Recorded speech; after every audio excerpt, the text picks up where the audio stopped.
Quisiera agradecerle su presencia a los miembros de la Junta Directiva del Canal de Panamá, a los miembros del Patronato y Junta Directiva del Museo del Canal, invitados especiales, amigos todos. Es un placer darles la bienvenida al conversatorio en conmemoración al lanzamiento del libro Mucho más que un puente terrestre, Avances de la Arqueología en Panamá, editado por Juan Guillermo Martín y Tomás Mendizábal. Este es el primer libro publicado en Panamá dedicado exclusivamente a compilar los descubrimientos y análisis de una amplia variedad de temas y autores sobre la arqueología y la historia profunda de nuestro país. Mucho más que un puente terrestre muestra los resultados de la arqueología científica que permitirá elevar el conocimiento sobre la riqueza de nuestro pasado y sus implicaciones a nivel continental. A través de esta publicación de estudios arqueológicos, los lectores podrán conocer de la historia precolombina y sobre el rol del territorio y sus pobladores como puente terrestre entre el norte y Sudamérica. La publicación evidencia el valor y la riqueza arqueológica y patrimonial de Panamá y la imperante necesidad de apoyar el desarrollo de las ciencias sociales y humanas. Varios autores y colaboradores de diversas ramas de la ciencia hacen posible, a través de este libro, la reconstrucción de episodios claves de la historia panameña, algunos de ellos desconocidos hasta ahora. La divulgación de este conocimiento nos permite reforzar los vínculos con nuestros orígenes y conocer las raíces de nuestra identidad a través de una aproximación a ese pasado profundo. Esta valoración del patrimonio cultural ayuda a crear conciencia para respetar, valorar y proteger nuestro patrimonio arqueológico y el de nuestros antepasados. A continuación quisiera invitar a los participantes del conversatorio al escenario, empezando por Tomás Mendizábal, investigador de planta en el Centro de Investigaciones Históricas, Antropológicas y Culturales, AIP. Recibió su doctorado en el Instituto de Arqueología de la Universidad de Londres. Comenzó su carrera como arqueólogo de la Dirección Nacional de Patrimonio Histórico y después del Patronato de Panamá Viejo. Fue director del Museo Antropológico Reina Torres de Araúz, después de lo cual se dedicó a la consultoría independiente en arqueología, realizando excavaciones y prospecciones en todo el país. Es investigador asociado de la Estación Científica Coiba AIP, del Instituto Smithsonian de Investigaciones Tropicales y es miembro fundador de la Asociación de Antropología e Historia de Panamá. Bienvenido, Tomás. Siguiente es Juan Guillermo Martín, antropólogo de la Universidad Nacional de Colombia, con doctorado en Patrimonio Histórico y Natural de la Universidad de Huelva, España. Desde el 2015 es reconocido como investigador senior por Miniciencias. Fue coordinador del proyecto arqueológico Panamá Viejo entre 2000 y 2010 y ha sido coinvestigador del proyecto arqueológico en el archipiélago Las Perlas desde el 2007.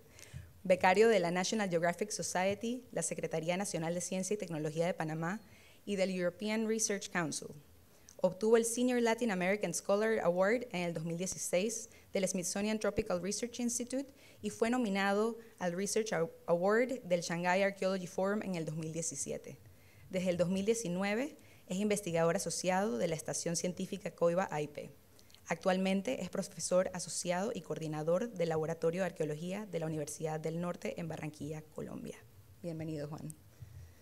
Y por último, Jean Sebastián Porcelot, arqueólogo egresado de la Universidad de British Columbia, Canadá, y de la Universidad de Massachusetts en Boston, Estados Unidos, donde obtuvo el título de maestría en arqueología histórica tras obtener la mayor beca por mérito académico de la facultad. Realizó proyectos de investigación académica para el Patronato de Panamá Viejo y ha formado parte de numerosas investigaciones arqueológicas en México y Panamá, las cuales abarcan los periodos de ocupación prehispánica, colonial y departamental de la República, como consultor de patrimonio histórico para la empresa Antropólogos Asociados, de la cual fue cofundador. Actualmente dirige el Departamento de Investigación y Documentación del Museo del Canal, el cual lidera las investigaciones y proyectos del museo con el objetivo de producir y gestionar información histórica, científica y técnica relacionada con el patrimonio histórico y cultural de Panamá y su canal. Como directora, es un honor tenerlos aquí la noche de hoy y como arqueóloga, de verdad, un verdadero placer moderar este conversatorio hoy.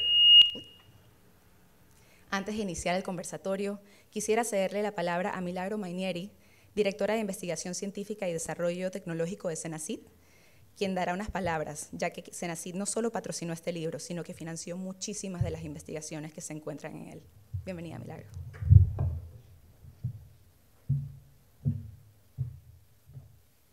Muy buenas tardes a todos.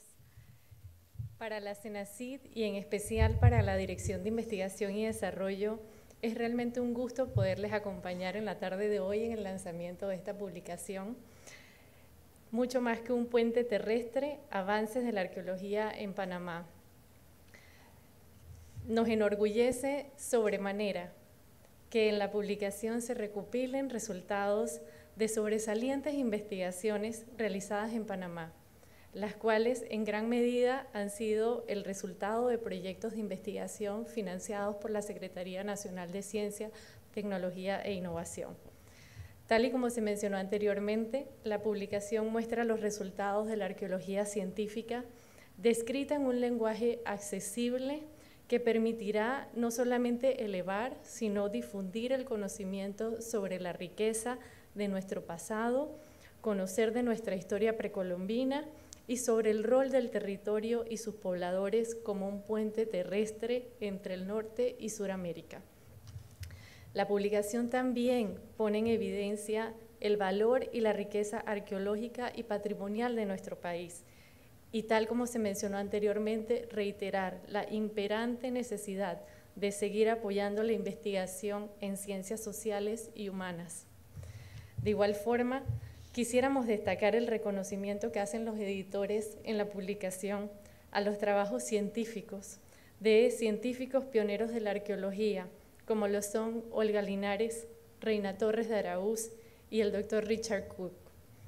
Quisiera aprovechar este espacio tan especial para poder hacer eco de esas palabras de los editores en el reconocimiento que hacen al doctor Richard Cook por todos sus aportes y sus contribuciones, y para ello reitero nuestra admiración y respeto hacia el doctor Richard Cook, a quien se le dedica esta valiosa publicación. No puedo terminar sin antes felicitar a los editores, a Juan Guillermo, a Tomás, y al igual que a los 12 autores cuyos trabajos están incluidos en esta valiosa publicación. Nuestras felicitaciones desde Senacid. Muchas gracias, Milagro. Bueno, damos por comenzado el conversatorio. Tomará aproximadamente 1 hora. En los últimos 15 minutos queremos dejar espacio para preguntas y respuestas, tanto del público presente como todos los que nos ven desde la plataforma Zoom. Así que, sin más demora, iniciamos. Bienvenidos los tres. Gracias por acompañarnos el día de hoy. Gracias. Ana, muchas gracias. Quisiera empezar porque debe haber sido un tremendo desafío terminar este proyecto durante la pandemia. Entonces, ¿de dónde nace la idea de crear esta compilación o qué los motiva a ello? Bueno, Ana, es una idea que surgió en un congreso, en un simposio particularmente que organizamos con Richard sobre la arqueología panameña. Y en esa oportunidad tuvimos la posibilidad de contar con varios investigadores que vienen trabajando desde hace años aquí en el país, y conseguir que finalmente todos que venían publicando sus resultados de investigación en estas revistas internacionales, la mayoría de ellas en inglés, con poco acceso a la información aquí en Panamá, se decidieran en presentar sus trabajos. Algunos de ellos pues tuvimos que traducirlos entre Tomás y yo para finalmente poder entregar esa información a Panamá y de alguna manera responder a nuestra responsabilidad también social que tenemos como arqueólogos de no solamente hacer investigación y publicar, que eso está muy bien, sino de difundir el conocimiento a un público más amplio y por supuesto al país que nos abrió las puertas para hacer investigación y a la que le debemos buena parte de nuestra formación y desarrollo profesional. Así que fue un trabajo complicado para sintetizar la respuesta que finalmente se ve reflejada en este volumen que ahora presentamos. Aunque la pandemia en cierto sentido facilitó. Terminó facilitando en buena trabajo. medida. Sí. Sí, reconocemos que mucha gente la pasó mal, pero en el encierro obligado nos dio, digamos, el solaz necesario para terminar de revisar todos los artículos una y otra vez. Pero se pudo, al final lo acabamos. Bueno, y así como mencionas que es una compilación en español porque la mayoría de estos artículos se publicaban en inglés. Tengo entendido que esta es la primera compilación de artículos sobre la arqueología de Panamá que se hace en castellano, ¿cierto? Sí, es que el libro, en cierto sentido, está inspirado en varias otras obras que se han producido en Centroamérica, bueno, en todo el planeta, pero por ejemplo, para la arqueología centroamericana hay varias compilaciones de libros con capítulos de distintos temas, cierta temática de arqueología centroamericana, por ejemplo. De memoria me puedo acordar 4 o 5, y siempre, siempre son escritos por arqueólogos norteamericanos y en inglés. Entonces, tras que ya es literatura que no es fácil de digerir, digamos, no es un libro para la playa, no son libros para la playa, son libros científicos. Encima todos están en inglés y hasta donde yo sé nunca se habían hecho, por lo menos desde Panamá, no se habían compilado ni editado. Entonces, me parece que es lo novedoso de la obra es eso, y que además esos libros son súper útiles para el futuro, para cualquier investigador que quiera. El primer... Tú quieres saber de algún tema de arqueología de Panamá, te vas ahí de una vez, porque cubre literalmente todo el país, desde Boca hasta Chiriquí hasta el Darién. Ajá. Y todo el periodo prehispánico y también el periodo colonial. Entonces, creo yo que va a ser un libro de consulta obligada. Ajá. Cubre el 95% de la historia de Panamá. Wow, increíble. Y bueno, me encanta el título, porque siempre relacionamos a Panamá como este espacio de tránsito, este puente terrestre. ¿A qué se debe la idea del título? ¿Cómo surgió esa idea? Bueno, usualmente se habla de la historia de Panamá como este país transitista o con vocación transitista, pero eso es cierto, sobre todo para los últimos 500 años, ¿no? de historia del país, pero para los primeros 15 o 16.000, pues sí, el país sirvió de tránsito para los primeros pobladores americanos que vinieron desde Asia hacia las Américas, pero esa gente, en lo que iba pasando y llegando, iba quedándose aquí también. Entonces, por eso pienso yo que Panamá se convirtió, poco tiempo después de que llegaran los primeros pobladores, se convirtió en mucho más que un puente terrestre. Y queríamos hacer el énfasis ese, ¿no? de que este ha sido el hogar de gente por muchos años, mucho más que un puente, pues. Sí, yo creo que además como retomando lo que nos enseñó Richard desde que nos adoptó como jóvenes arqueólogos cuando éramos jóvenes, y era el tema de la importancia del istmo en la arqueología americana. O sea, de cómo este territorio es clave para entender el proceso del poblamiento temprano, del desarrollo de las sociedades complejas, y eso solo se consigue ver en este territorio. Pasando por esa idea vieja de que por aquí pasó gente pero no se quedó, pues finalmente es en este lugar en donde además se articula con otros desarrollos sociales y culturales que se dan en Ecuador, en Colombia, en Ecuador, en Costa Rica, que es lo que se denomina de mala manera el área intermedia, porque pues aquí no hubo arquitectura monumental como en Mesoamérica o en la región andina, pero que tiene una importancia fundamental en la arqueología continental. Entonces era también de alguna manera desde el título reivindicar este territorio como un eje importante de desarrollo social y cultural del continente americano.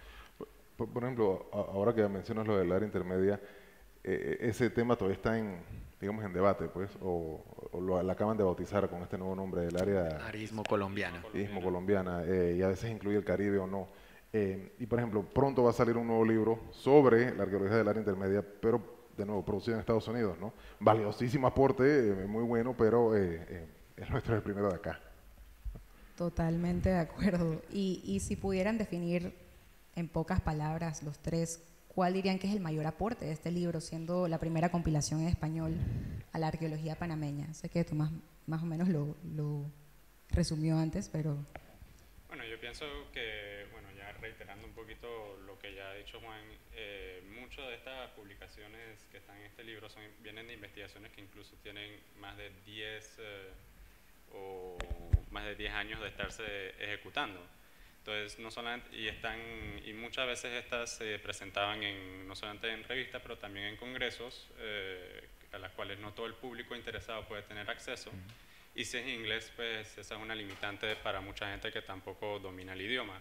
Entonces, yo creo que el principal aporte que tiene este libro, no solo que finalmente en un solo espacio están recopiladas todas estas investigaciones súper valiosas en los últimos 10-15 años, sino también en español y que estará disponible para todo el público que verdaderamente esté interesado en consultarlo.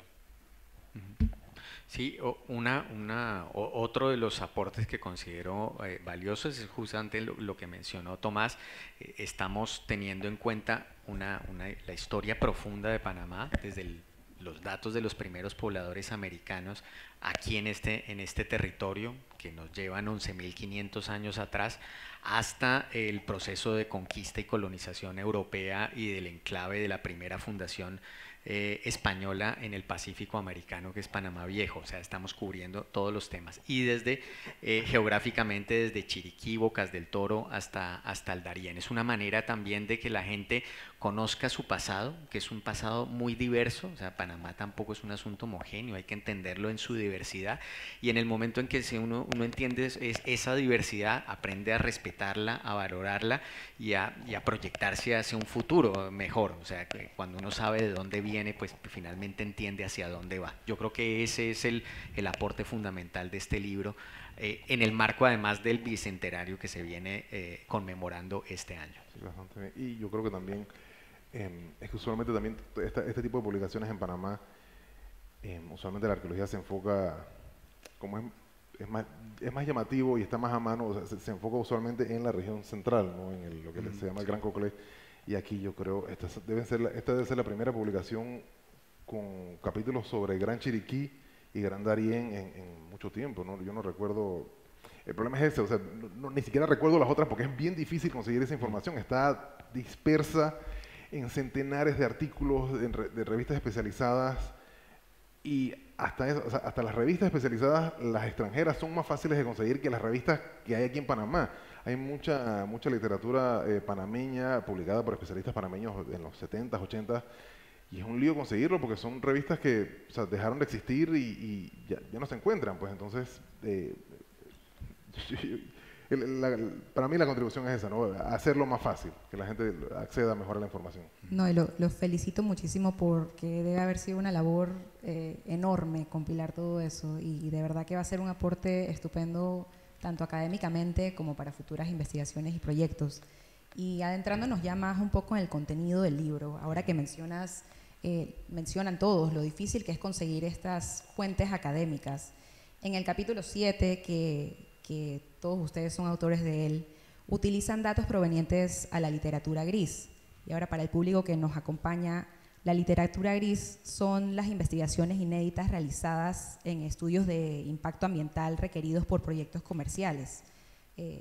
¿Cuál es el aporte de estos estudios y qué tan prevalentes son en Panamá? Yo pienso que, a pesar de que el objetivo de estos estudios no es académico, es decir, que su fin no es explicar un fenómeno social, igual el contenido, ya sea de los hallazgos, de las interpretaciones de algunos autores, son súper valiosas. El problema es que está muy dispersa, como mencionaba Tomás, no solamente en las revistas académicas, sino en estos estudios de impacto ambiental son muy difíciles de poder recopilarlos, y el acceso también es muy difícil de conseguir. Entonces, bueno, yo pienso que de los aportes más interesantes que hacemos en nuestro capítulo es que utilizamos esta fuente subutilizada para llenar algunos vacíos que hay en el registro arqueológico del Darién, que es donde muy pocos, a donde no han llegado en verdad muchos proyectos académicos, pero sí por todos los desarrollos que ha habido en en la región sí se ha generado alguna información arqueológica que ha sido de utilidad. Sí, los estudios de impacto ambiental, a ver, en los últimos 20 años los arqueólogos en Panamá vivimos de hacer estudios de impacto ambiental y hay literalmente miles. Cuando yo salí del INAC, me acuerdo que en el Ministerio de Ambiente decían que se hacían, ellos contaban como 5.000 al año.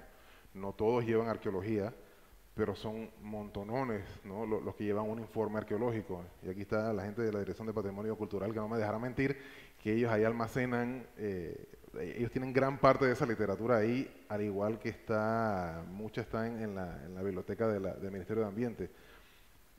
Pero y si bien muchos de esos estudios, o sea, tú vas, haces un estudio de impacto ambiental, encuentras tus datos, sacas tu interpretación, pero en muchos no, o sea, lo que tú encuentras o no, muchas veces no encuentras nada, pero a veces lo que encuentras ni siquiera, o sea, no da para un artículo, digamos. Entonces lo que hay que hacer es sentarse a recogerlos uno por uno y entonces a juntar toda esa información y de ahí es que tú puedes sacar un panorama más general de lo que está pasando. Muchas veces la arqueología prehispánica, eso hay que pintarlo con brocha gorda, ¿no? No tenemos el detalle, no hay documentación, entonces un estudio de impacto ambiental solito no te dice mucho, depende del estudio, ¿no? También, pero cuando los vas juntando poco a poco va saliendo más información y eso está muy subutilizado, esa información no está publicada porque eso queda guardado en los archivos del gobierno y hay que ir ahí y es como una biblioteca aparte, ¿no? Pero hay muchísima información que vale la pena rescatar. Sí, yo creo, para agregar lo que dice Tomás, hay un asunto ahí en mora, y es que justamente ya ahora el Ministerio de Cultura y la Dirección Nacional de Patrimonio Cultural consiga organizar esa información en un sistema de información geográfica que nos permita tener un panorama general de la arqueología del país. Hay muchos datos generados por esta arqueología de contrato y ahora el tema será ponerlo a disposición de los especialistas y que podamos acceder a esa información de una manera organizada. Porque es que lo que decía, a veces en arqueología es tan valiosa la información negativa como la positiva, ¿no? Entonces, si tú sabes que en un área no hay nada, perfecto, ¿no? Pero sí, eso es necesario. Y es que individualmente estos estudios son como pequeñas ventanas al pasado, pero una vez que los comienzas a compilar, los comienzas a analizar en conjunto, entonces podemos contar una mejor historia que yo pienso que esto fue lo que pudimos lograr en nuestro capítulo. Y por el contrario, ¿qué función desempeñan instituciones como el Museo del Canal, CIHAC, CENACIT, en la creación y promoción de este tipo de investigaciones? Uy. O sea, Sin presión.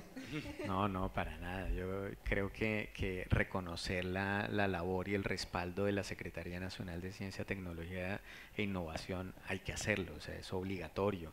Así como el respaldo que siempre de alguna manera hemos recibido de la Dirección Nacional de Patrimonio Histórico y en nuestro caso todos que nos formamos en el Patronato Panamá Viejo.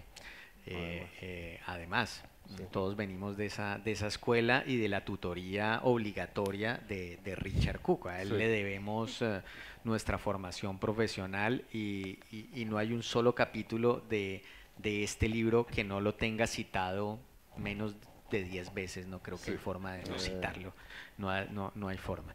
Pero en el caso de la CENACIT, pues el respaldo, no solamente en la formación, y aquí hay un ejemplo de que se doctoró gracias a las becas que ofrece CENACIT, sino por supuesto de la financiación de proyectos de investigación en los que nosotros hemos participado. Ese es un respaldo clave que ha garantizado que se genere nuevo conocimiento desde una perspectiva arqueológica y que finalmente podamos ver reflejado en un libro. Así que mis gracias, mi agradecimiento total a la CENACIT y a Milagro, que siempre, desde hace muchos años que nos conocemos, ha estado ahí muy pendiente de que la arqueología siempre esté representada en las convocatorias, en las publicaciones y en las becas de investigación y formación. Sí, bueno, es que el apoyo de las instituciones es fundamental para el desarrollo de estas investigaciones, no solamente en el financiamiento, sino que sean un espacio ideal para poder seguir investigando más. Bueno, aquí en el Museo del Canal, a través de su Centro de Investigación y Documentación, estamos buscando justamente eso, pues crear un espacio donde hayan personas de distintas disciplinas, donde vengan a investigar y a aportar más conocimiento.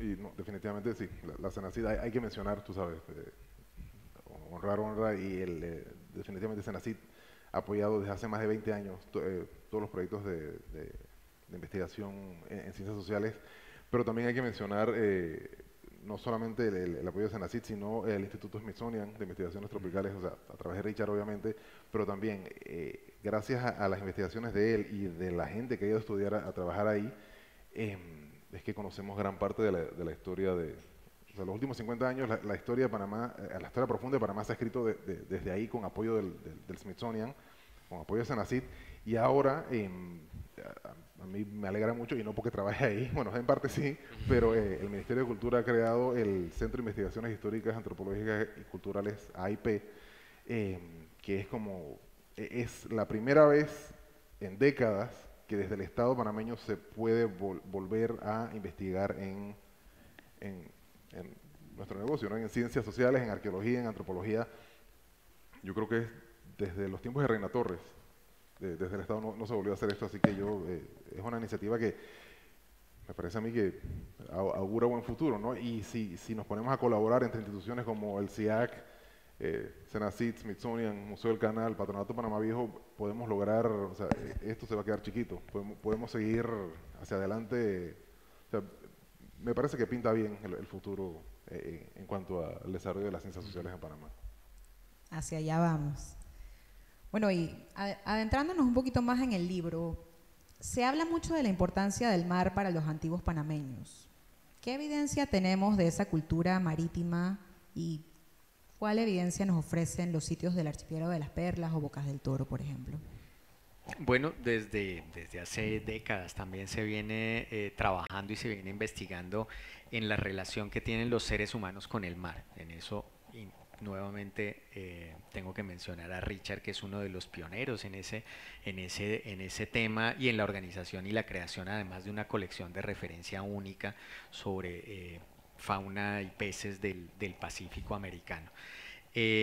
Pues el archipiélago de las Perlas tiene una particularidad, es un sitio del territorio panameño que fue investigado a inicios del siglo XX y por un arqueólogo sueco, Sigvald Linné, que estuvo haciendo un recorrido en el Darién, en el Caribe y en el Pacífico, y en el archipiélago de las Perlas hizo un trabajo muy bonito, muy avanzado para su época, pero finalmente después no se volvió a hacer absolutamente nada hasta el año 2007, cuando tuvimos la oportunidad, gracias a una beca de investigación que le otorgaron a Richard por parte de la Senacid, de hacer un inventario sobre sitios arqueológicos en aquellas islas en donde se iban a desarrollar proyectos turísticos, y algunos de ellos no contaban con los estudios arqueológicos previos.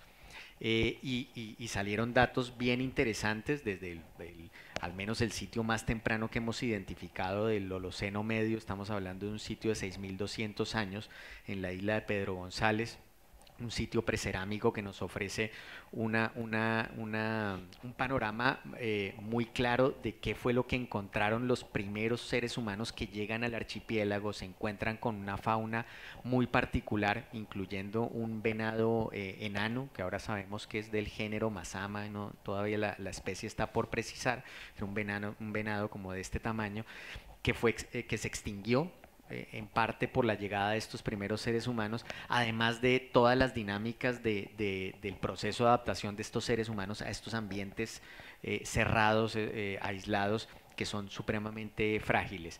Y cuando vemos después las ocupaciones, porque tiene una secuencia de ocupación que llega hasta hace 800 años, en donde encontramos además materiales arqueológicos que nos remiten a unas relaciones marítimas que incluyen el noroccidente colombiano. Entonces tuvimos que ir a revisar las colecciones que había excavado los Rigel Dolmatov en los 60 en la bahía de Cupica, en el Chocó colombiano, y encontramos entonces esas similitudes que ya por supuesto las había visto Richard en la década de los 80, y que encontramos entonces esa relación, y entendemos por supuesto que el mar hace algunos años se veía como una barrera, y ahora finalmente entendemos que el mar es una oportunidad y una facilidad para la comunicación entre territorios, y la comunicación a larga distancia.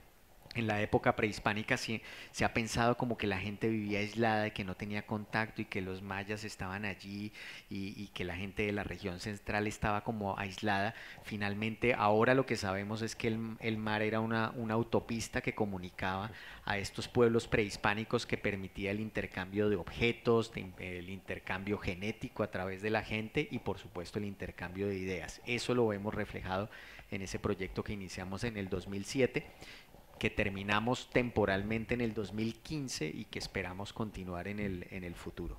Sí, Totalmente. No, y el contacto cultural es un hecho de la humanidad. No podemos estudiar la humanidad sin ese contacto. Sí, pero hay muchísima evidencia arqueológica, bueno, y no solamente arqueológica, o sea, hay mucha crónica de la época de la conquista que habla sobre cómo se contactaban en bote, en barco, pero como que no se veía, no era, o faltaba una nueva perspectiva, una nueva interpretación, pero es que, por ejemplo, en Bocas del Toro, en el sitio en Sitio Drago, que excavó Tom Wake, empezó a excavar ahí desde el año 2003 o 2004, y después Senacid me dio, prácticamente coge esta plata y vayan a excavar en Sitio del Drago.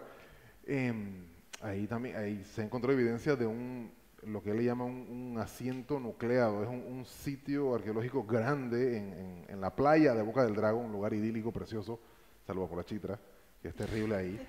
Pero ahí hay evidencia él haya encontrado no solamente muchísima evidencia del aprovechamiento que hacía la gente que vivía ahí, de los recursos costeros, aprovechamiento súper intensivo que hasta redujo, se ve una reducción en el tamaño de las conchas de los moluscos por la explotación. La sobreexplotación. Ajá, la sobreexplotación de esos moluscos.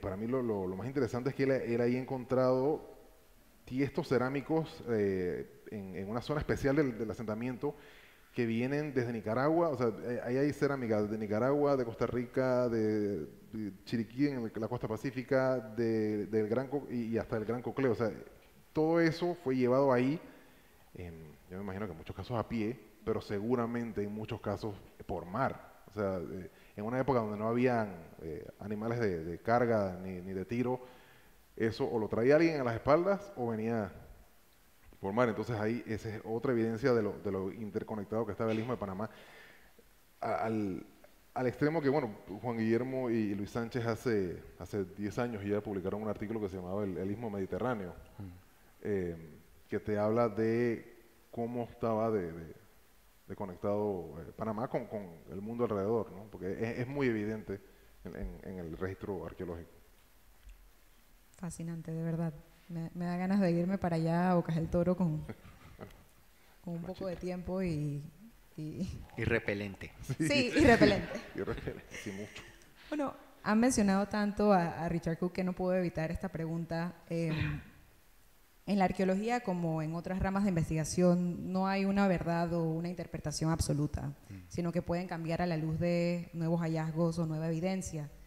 Por ejemplo, con el doctor Richard Cook, él propuso una división tripartita del istmo en el periodo precolombino, visualizado en 3 zonas con tradiciones diferentes, denominadas como el Gran Chiriquí, el Gran Coclé y el Gran Darién. Sin embargo, desde hace años él lo viene cuestionando. Entonces, mi pregunta es, ¿qué tan útil sigue siendo este modelo actualmente y si la investigación de su libro aporta de alguna manera a la evolución de este modelo? Bueno, yo pienso que sigue siendo útil porque, bueno, a nosotros nos encanta ordenar y organizar patrones, y definitivamente que el modelo de Richard sigue sirviendo justamente para eso, digo. pero como él mismo lo dice, las fronteras no son estáticas, son dinámicas.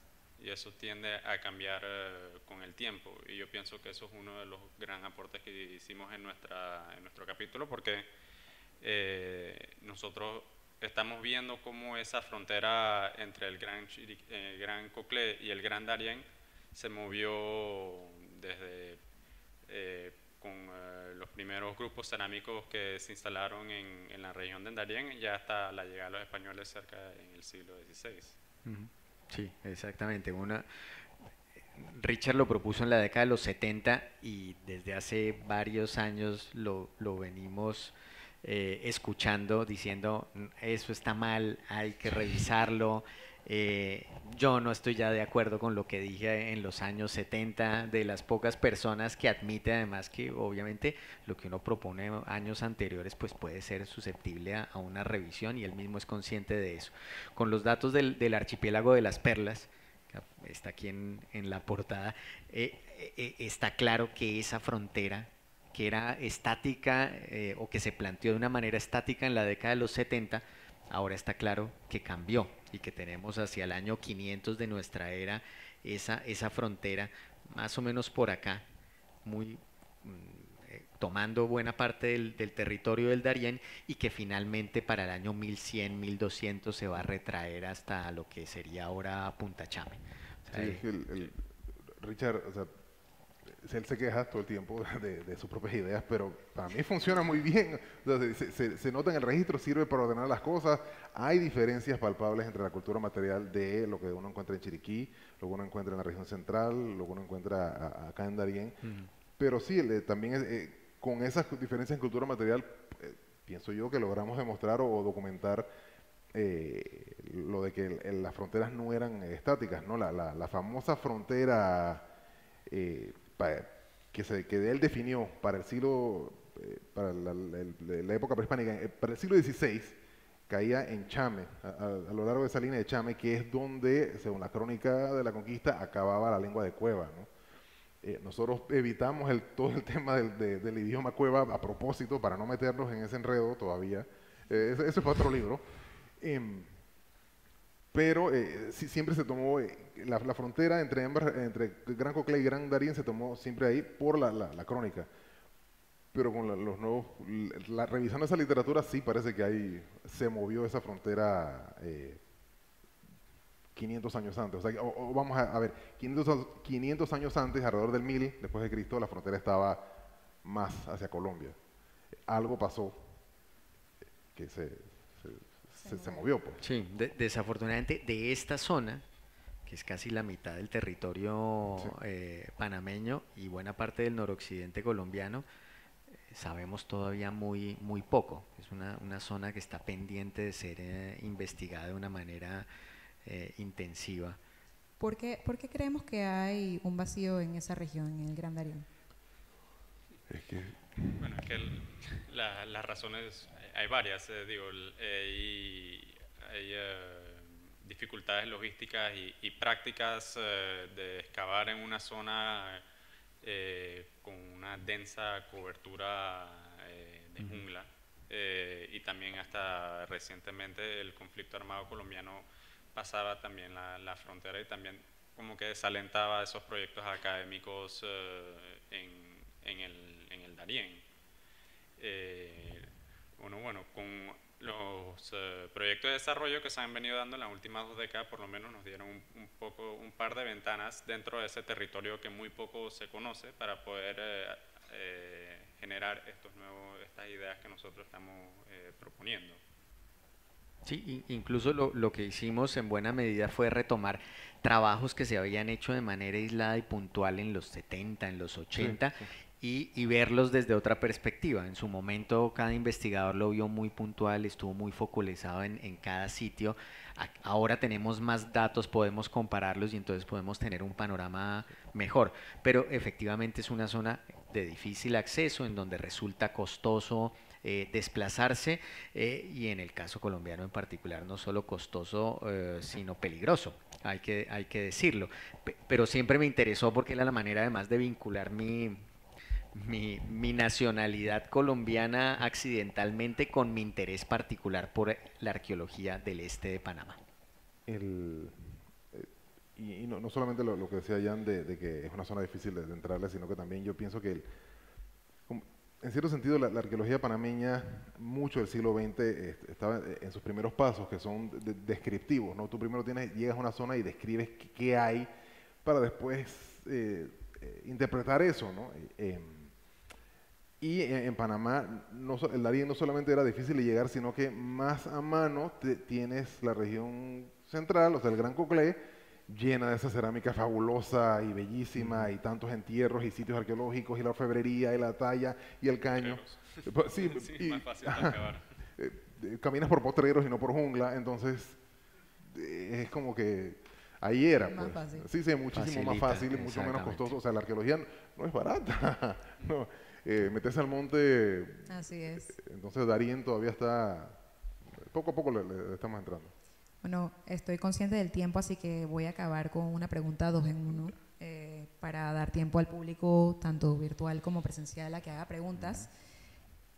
Quisiera preguntarles qué nuevas fuentes o razones de investigación, qué nuevas preguntas surgen de la publicación de este libro en la arqueología panameña y qué quieren que el público se lleve de este conversatorio. Bueno, yo pienso que en el capítulo nuestro la pregunta natural es ¿qué pasó?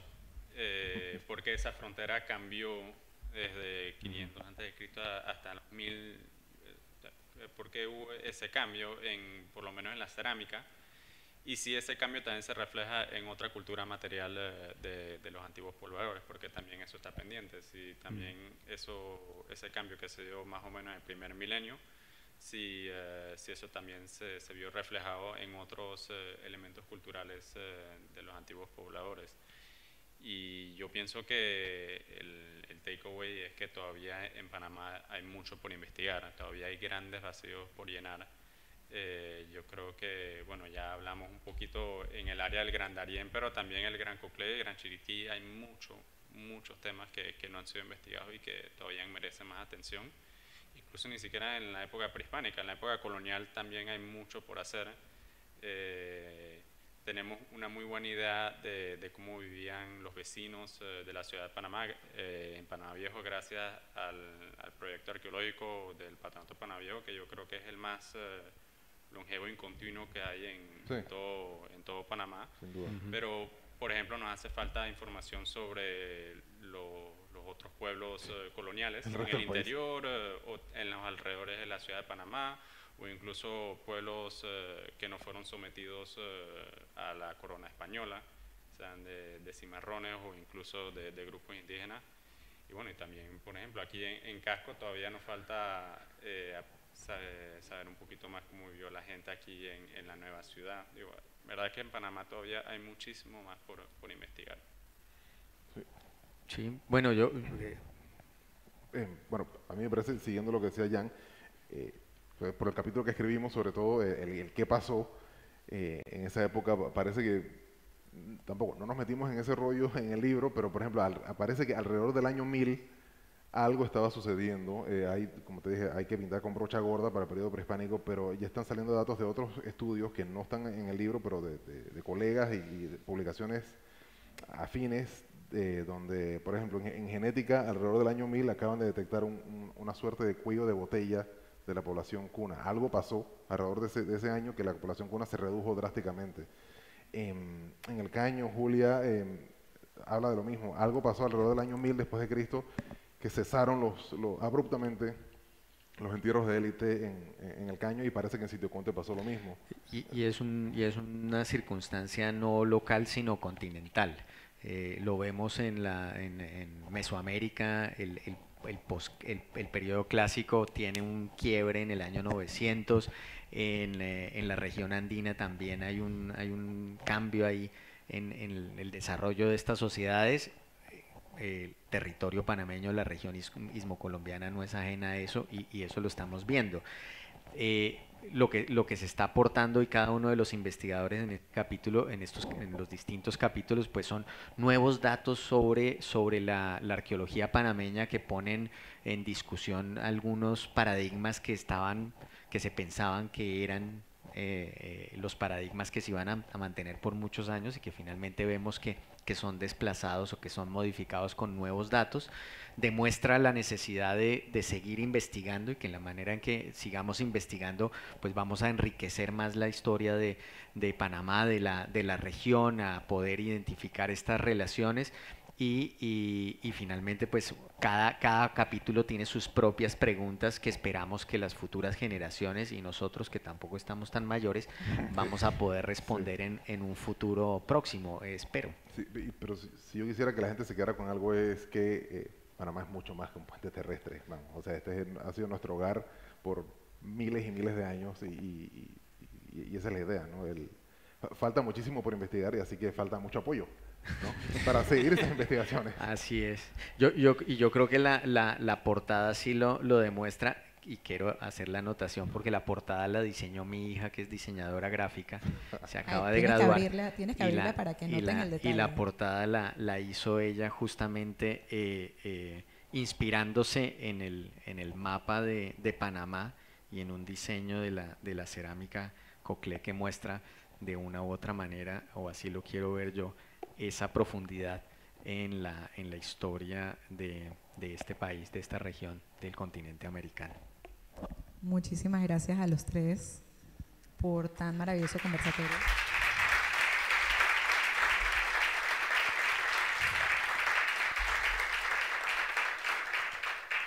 Creo que no nos pasamos mucho de tiempo, pero quisiera abrir el espacio para preguntas del público. Wow, ok. Por favor. ¿Qué otros autores participan en la obra y qué temas abordan? Bueno, somos dos en total, nosotros tres, Richard obviamente, Fernando Bustamante, bueno. Michael Haller, Karen Holmberg. Michael Haller escribió sobre la arqueología del río Parita. Karen Holmberg escribió sobre los últimos fechamientos de los episodios eruptivos del volcán Barú. Tom Wake escribió sobre este asentamiento en Boca del Toro, en Boca del Drago. George Pearson escribió sobre las herramientas líticas paleoindia del poblamiento temprano de Panamá.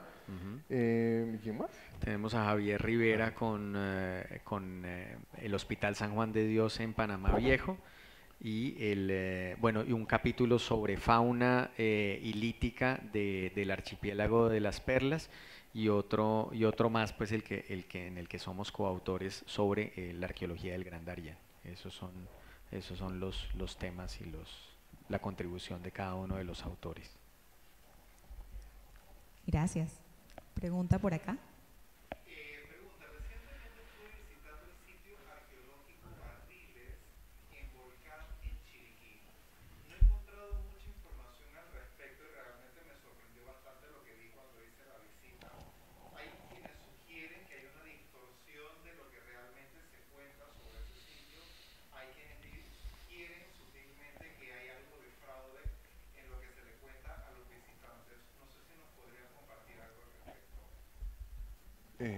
Bueno, es que uno de los problemas es ese, o sea, la información sobre Barriles no está disponible.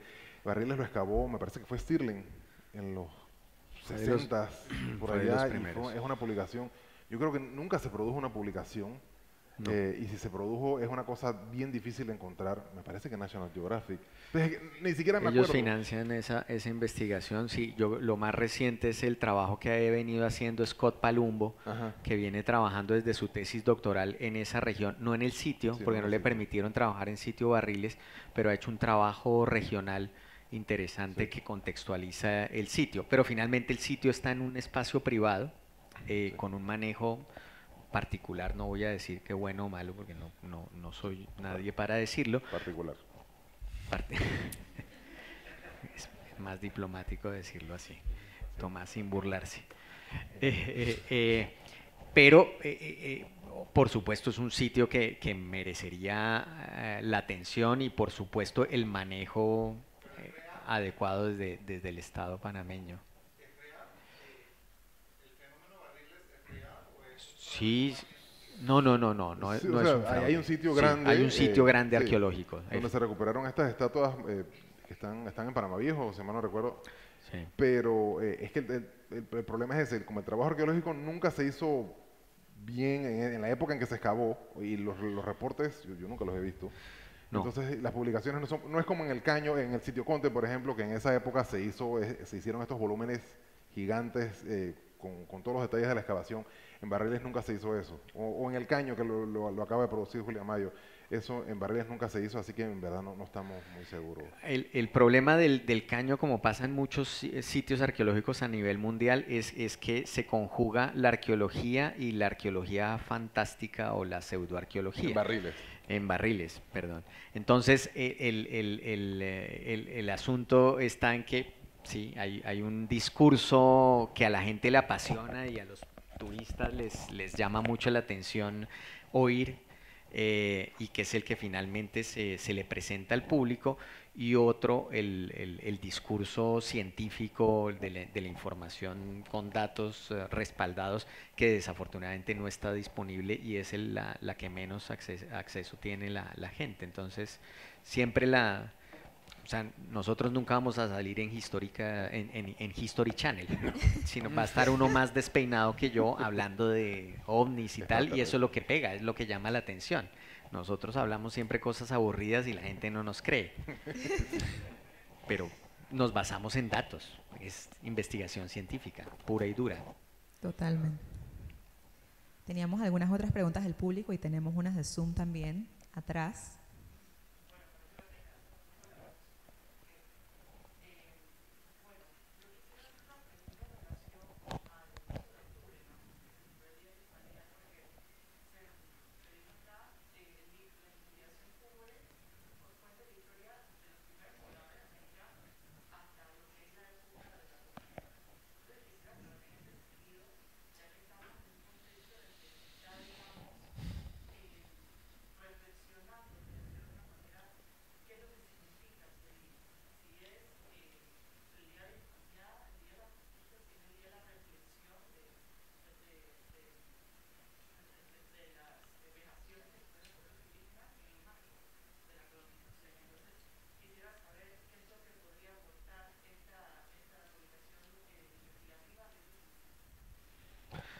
Sumamente interesante la pregunta. Yo creo, si me permiten, una de las cosas importantes que aporta este libro es que la historia de Panamá y en general del continente americano no tiene 500 años.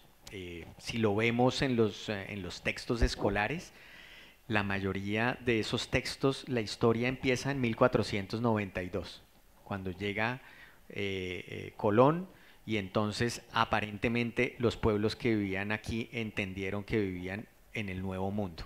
Parece que antes no sabían en dónde vivían, nada por el estilo. Entonces, ahí es donde empieza la historia. Yo creo que es un asunto que hay que romper definitivamente, y este libro le apunta a eso, a entender que somos resultado de largos procesos sociales que tomaron miles de años. En el caso de Panamá, las evidencias más tempranas, que son de la cueva de los vampiros, son 11.500 años de presencia humana aquí. Tenemos datos incluso ahora sorprendentes en la cueva de Chiquihuite en México, de 30.000 años, que es lo que está encontrando el colega Ardelean allí. O sea, está claro que la presencia humana es muy antigua en el continente, y eso llevó a desarrollos independientes en todo sentido del resto del planeta, o sea, a la invención de una alfarería independiente, al desarrollo de una horticultura, de una domesticación de plantas, de una complejización social. Eso todo se ve de alguna manera reflejado en este libro, además poniéndolo en un contexto regional. Las cosas que pasaron aquí en Panamá tuvieron una influencia que llega más de las fronteras actuales del territorio panameño. Es un asunto que también queremos, así como las fronteras fluctuantes de esas tres regiones arqueológicas están claras, las fronteras actuales también son una invención de 1903 o de otro momento, ¿no? O sea, eso cambia el panorama desde una perspectiva de larga duración. Eso es lo que queremos poner en consideración, entender de dónde venimos, insisto, de cómo surgen estas sociedades y comprendernos en la diferencia. Yo creo que ahora es difícil ponernos a llorar o lamentarnos porque sufrimos, este continente sufrió la invasión y conquista europea, pues ya tarde está. O sea, ya yo creo que el asunto es entender ese proceso como un proceso más del desarrollo de la humanidad, y entendernos en esa diferencia. Es desde mi perspectiva como yo lo planteo. Yo creo que hay que superar el asunto, y aprovechar, digamos, esa coyuntura para avanzar hacia el futuro. ¿Alguna otra pregunta de los presentes? Nos vamos para el Zoom un momentito. Una pregunta dice, ¿cuál será el costo del libro Canales de Distribución en Panamá y si será posible adquirirlo en Colombia? Felicidades a todos por tan maravilloso trabajo y saludos cordiales a Juan Guillermo Martín específicamente. Sí, bueno, el libro es de distribución gratuita porque lo está pagando la Senacid, y por ahora lo estaremos, bueno, aquí los asistentes tendrán el suyo aquí, pero se va a estar distribuyendo desde la Casa del Escritor, que está aquí en el Arcochato, en el Convento de Santo Domingo. Ahí pueden adquirir su copia. Los ejemplares, estarán disponibles allí. En Colombia también haremos una distribución, y esperamos en enero poderlo distribuir en formato digital para que tenga una difusión mucho mayor. O sea, gracias justamente a la financiación de Senacid es posible tener, digamos, en abierto esta información, porque pues al final lo que le interesa a la Senacid y a nosotros es que los colegas y la gente en general lo lea, y aproveche su contenido al máximo. Bueno, y cuando lo vayan a buscar su ejemplar aquí en Casco Antiguo, por favor pásense por el Museo del Canal. Otra pregunta dice, ¿cómo afecta y a la vez cómo concilian ambas actividades, la minera tan actual y en crecimiento en Panamá, con la arqueología y tantos tesoros aún por descubrir? Saludos y felicitaciones.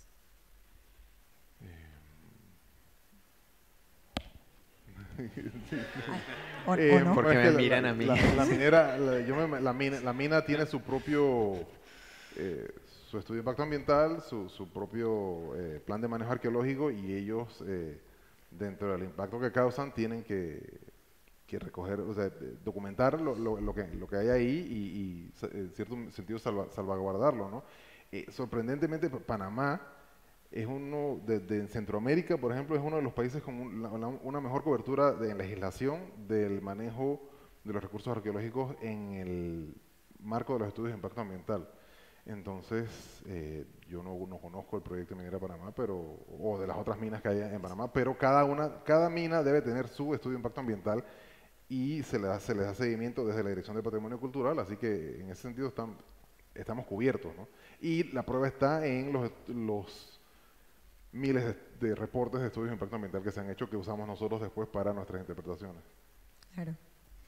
Otra pregunta dice, ¿este es un libro dirigido solo a un público experto en el tema o podría ser utilizado como material de trabajo por docentes a nivel secundario y universitario? Yo pienso que la idea es que todo el público en general, no solamente de la comunidad científica, sino también el público en general se apropie del libro y lo utilice ya sea por conocimiento propio, también para difundirlo, que sería lo ideal también a los estudiantes en las aulas.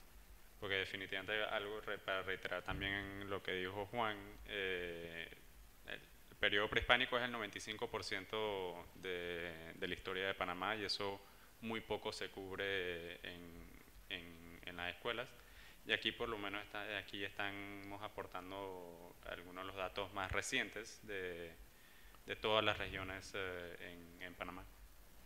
Sí, yo esperaría que los docentes de secundaria y universitarios hicieran uso del contenido del libro y pudieran ampliar las temáticas que vienen tratando, sobre todo en los temas de historia, que insisto son tan limitados a un periodo mínimo de la historia del Istmo de Panamá. Bueno, tenemos más preguntas. para este libro se han consultado las investigaciones arqueológicas de Carlos Gómez en Donoso, en Cobre, Panamá. Hay alguien insistiendo con la mina. No porque el libro, o sea, yo no sé cuánto lleva Carlos Gómez trabajando allí, pero de esta zona del país específicamente no hay una contribución específica en el libro. De la región central está representado un programa arqueológico que se ha venido desarrollando desde hace 20 años ya, que es el que dirige Michael Haller en el río Parita, en el valle del río Parita. Entonces está concentrado sobre todo en esa zona. Así que de la vertiente Caribe, el único capítulo que tiene representación, digamos, sería el de Bocas del Drago. Sí. Tenemos otra pregunta de Zoom que dice, ¿los sitios más antiguos de Panamá se siguen vinculando con la tecnología lítica tipo Clovis? Bueno, yo no soy experto en lítica, pero me parece que el capítulo de George Pearson, que es el primer capítulo, él habla precisamente de que no, a nivel americano ya ha surgido bastante evidencia sobre el tema de los tools, los kits líticos pre-Clovis. Pero hasta ahí. Y eso es lo que se viene identificando en la Cueva de los Vampiros. Es también un viejo paradigma de la arqueología continental, pues hablar de que los primeros pobladores eran esos de esa tecnología Clovis, que son una forma particular de hacer unas herramientas de piedra, específicamente unas puntas de proyectil. Ahora ya sabemos que hay un poblamiento más temprano y que hay una tecnología distinta, que es esta pre-Clovis, que está representada en un trabajo muy detallado que hace George Pearson de la tecnología lítica temprana de Panamá. No sé si alguien más del público presente tiene alguna pregunta.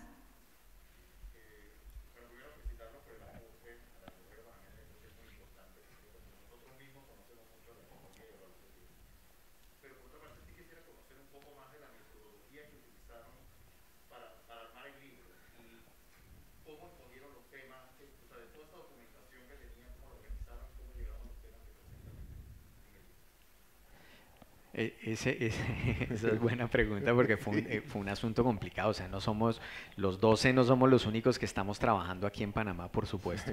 En principio, pues un llamado que hicimos hace algunos años a distintos colegas que estaban trabajando en temas diversos aquí en Panamá.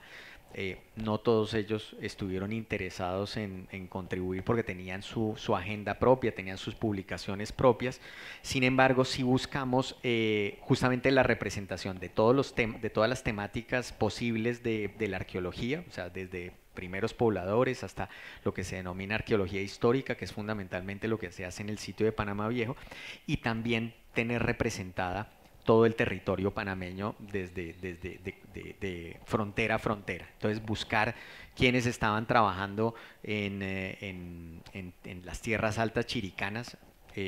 No solamente estaba Karen Holmberg que trabajando en ese momento, también está Scott Palumbo, por ejemplo, pero en el caso de Karen estaba aportando unos datos bien interesantes sobre las erupciones volcánicas y su relación con el poblamiento prehispánico de las tierras altas, que de alguna manera cuestiona los postulados que en su momento se plantearon por parte de Olga Linares. Entonces nos interesaba también como aquellas investigaciones en donde había un aporte importante, un cambio en el paradigma que se había planteado en cada región, y así fue como finalmente terminamos armando el libro.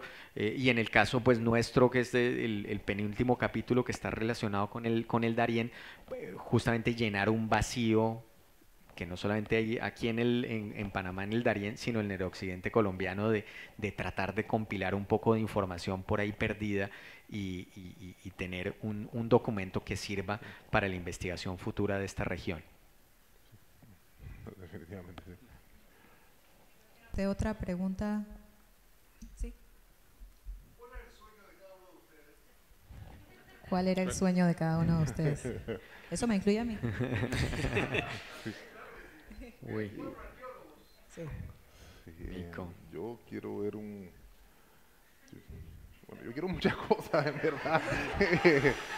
Ese es difícil, y no pero estamos en diciembre, pero sí, yo quiero ver, como en otros países, varias instituciones haciendo investigación en arqueología y antropología a la vez y cooperando entre ellas. Así que yo quiero ver un CIAC grande y un museo del Canal grande investigando, y un patronato panameño investigando, un museo antropológico reconstruido con sus propias investigaciones también. Yo creo que se puede. O sea, los ticos y los colombianos lo hacen, así que nosotros también podemos. Sí. Y mucha colaboración entre todas estas instituciones, que yo creo que es fundamental. Sí. Sin olvidar a Senacit.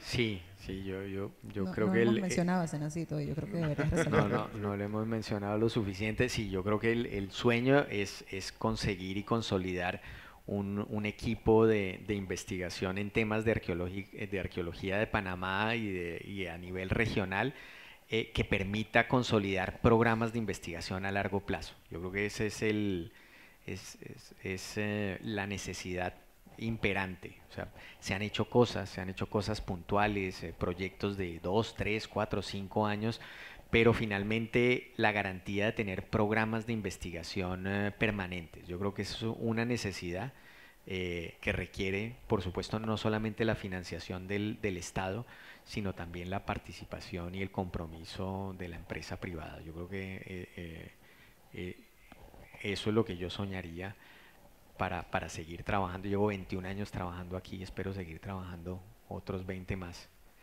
en Panamá.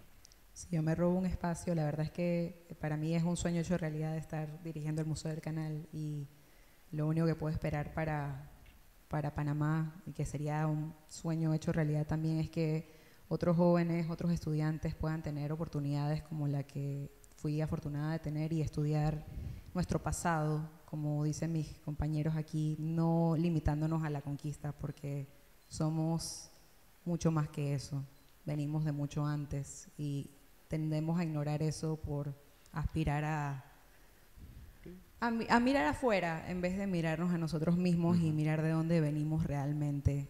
Así que eso sería fantástico, que pudiéramos cultivar esa pasión por estudiar nuestro pasado. Tengo 3 preguntas más de Zoom y con eso cerramos. Primero, ¿qué sitios en Panamá están más necesitados de estudio arqueológico y o en riesgo de pérdida?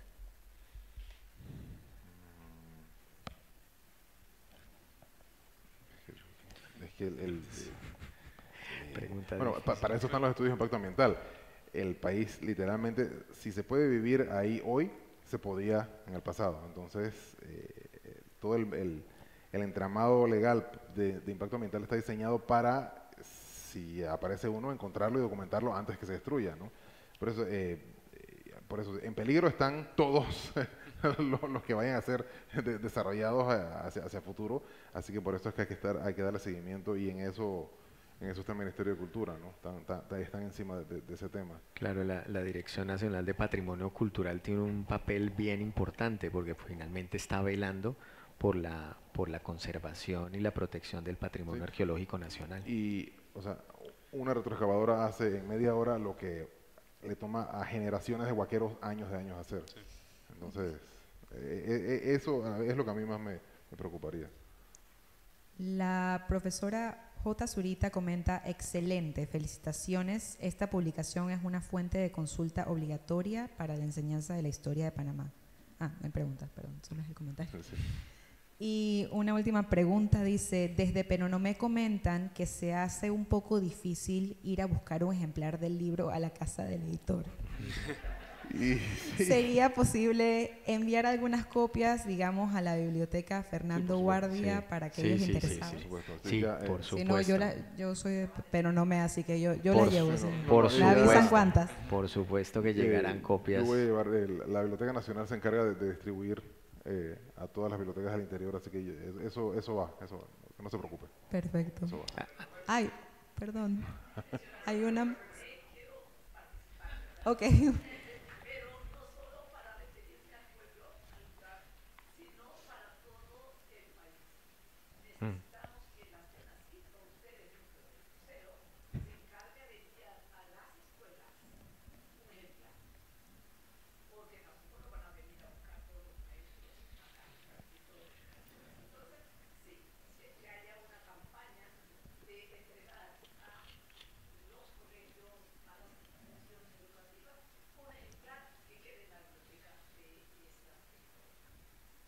Estoy totalmente de acuerdo. Así es. Lectura Y obligatoria. después también va a estar disponible el formato digital buscable, ¿no? También para que lo puedan descargar, por PDF. supuesto. Sí, eso viene. Lo promocionaremos, por supuesto, Marcela. Claro que sí, claro que sí. Yo no sé si, yo sé que se ha pasado el tiempo.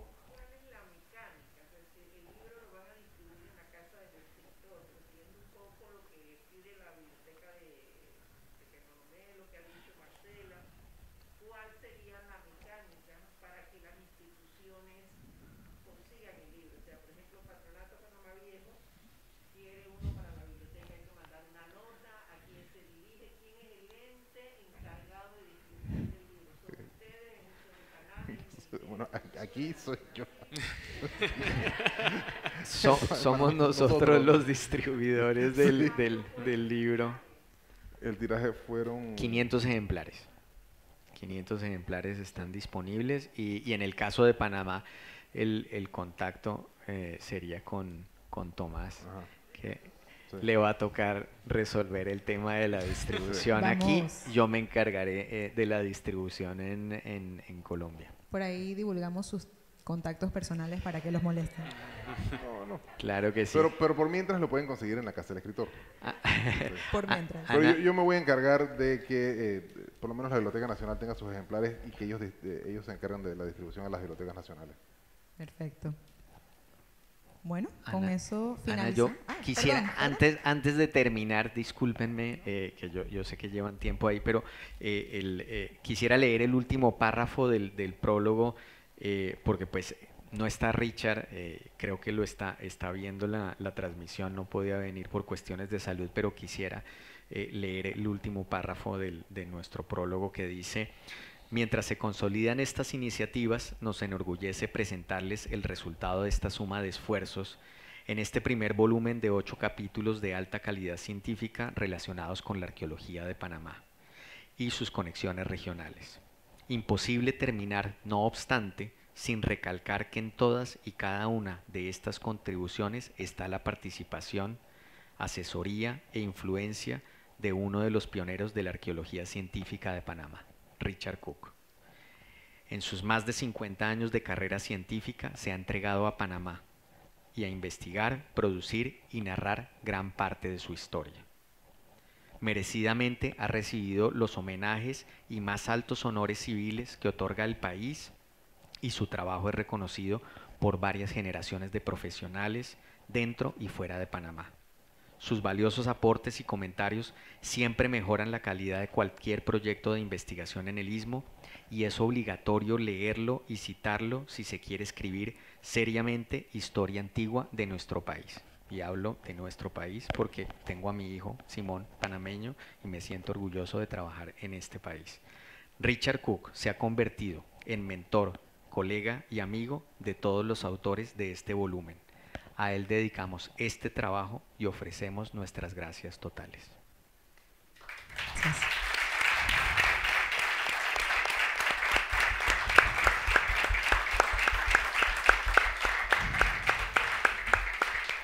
Muchas gracias a todos.